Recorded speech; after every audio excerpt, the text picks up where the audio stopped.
my son. My son came in from school, and he's something like 15. And he did wrestle. He wrestled when he was in school in New York.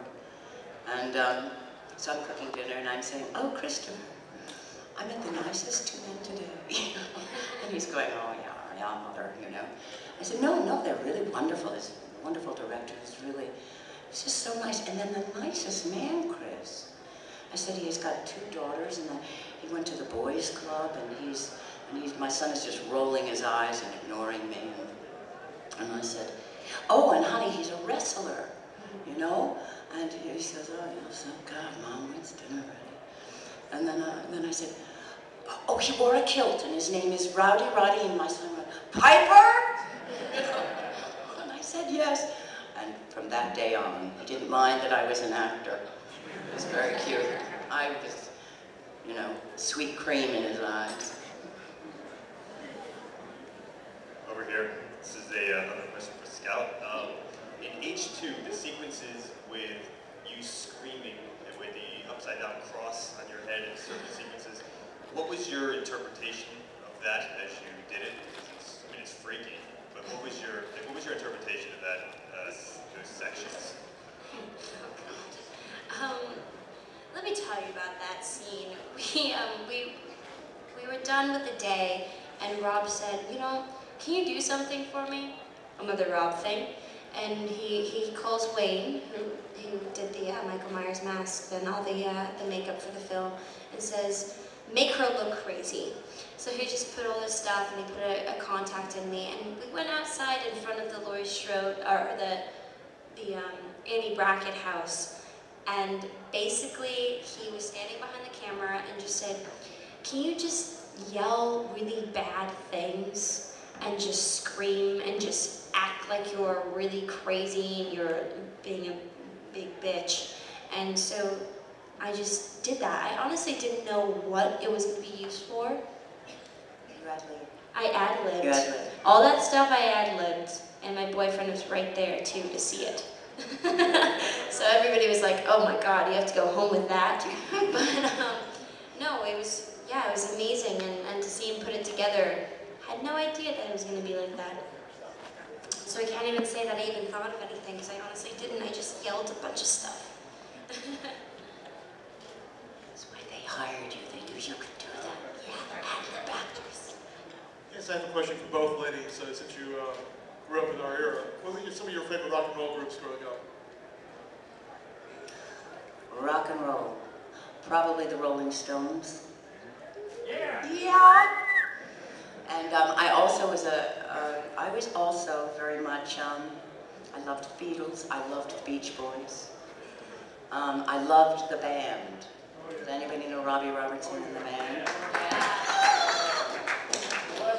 So wonderful. Mr. Robinson now scores all of Martin Scorsese's films, you know. Who else did I really like? Those are the ones that really sort of ring true to me. I also, though, I had the great fortune of, in my opinion, I grew up in an amazing time. I grew up in the 50s and the 60s. And what you might know, in Rhode Island, in Newport, Rhode Island, there's a festival that has been since the 1950s called the Newport Folk and Jazz Festival. And somewhere around 15, I got to go. I went up until I was 18 every summer. And so it was an extraordinary, you know, outdoor concerts, and I got to see Mr. Dillon be introduced by Joan Baez, and just sort of incredible blues guitarists, Lightning Hopkins, and oh my God, Dave Van Ronk. I mean, it was just really a wonderful time for me. And so I'm very fond of that time. Yeah. The same, Rolling Stones and the Beatles, and I do enjoy Motley Crue quite a bit. Yeah. That is definitely a good one.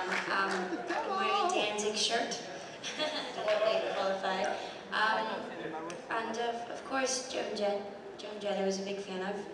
And right now, has anybody heard of the band Alkaline Trio? Yeah. I really love Alkaline Trio. Really good band. I loved Blondie, too. Blondie. I loved Debbie Harry. Cyndi Lauper? Yeah. Ah, yes. Oh, Ozzy Osbourne? Yeah. That is one.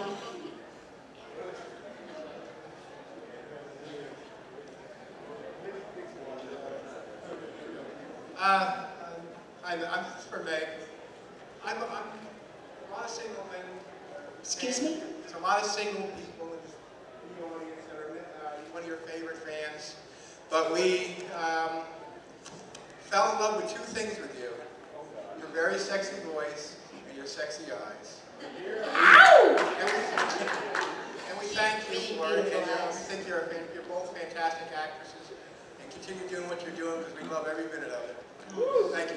Thank you. I think I give you a task. I think you should go to each single man in this audience and just look at them. Seriously, her eyes are breathtaking. You really want me to do that? They're adorable. This question is for Scout. Yeah. Your Laurie in Halloween 1 and Halloween 2 is very different. Like, how did you go on approaching both, and how did you handle the transition between the first and the second? The first one, well, by studying the very first Jamie Lee Curtis performance, I prepared that until Rob said to not do it, which is pretty easy because I just basically made her me, and as I saw her. And the second one was easy to get involved, to translate into, because, I feel like it was really realistic. I just kind of played it like that. It was hard, especially really hard, because every day I was either crying or yelling or being really depressed, and it was really hard. I felt really bad for my boyfriend in the hotel room every time I came home. But it was a hard place to get into, and it was definitely a hard place to get out of.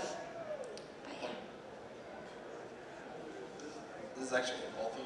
Have you guys ever been offered a role and turned it down, and it turned out to be something really famous? No. No. Question for Scout. The first part of this is, when you were going for that part, is it true that you told Rob not to make you smart for the character of Laurie Strode? Sorry. Did I tell Rob to do that? Yeah, I thought I heard something about that, like when you had the character that you didn't want to be the Laurie Strode from the original. Like, no, I just didn't want her to be as goody two-shoes. I mean, I think Jamie Lee Curtis, from what I've heard on set, was kind of like a wild child, but I didn't want to play her the same way. I wanted something to be different, and I wanted it to be updated.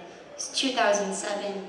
I think it's a totally different take on it, but no, I never told Rob that I didn't want her to be smart.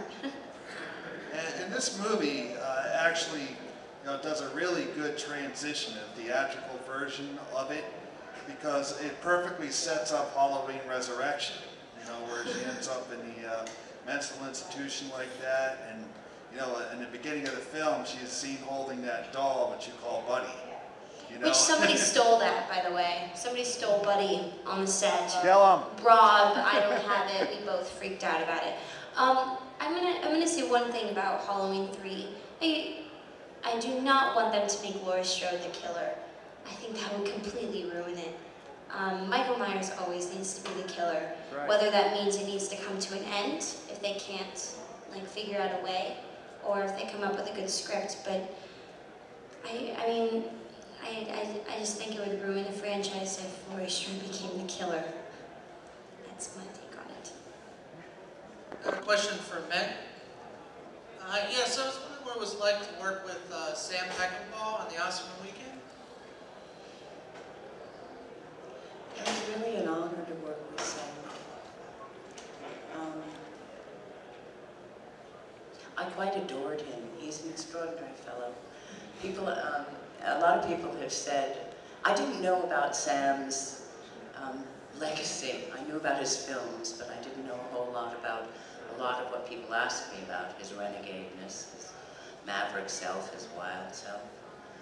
I will say that when I went to meet Mr. Peckinpah.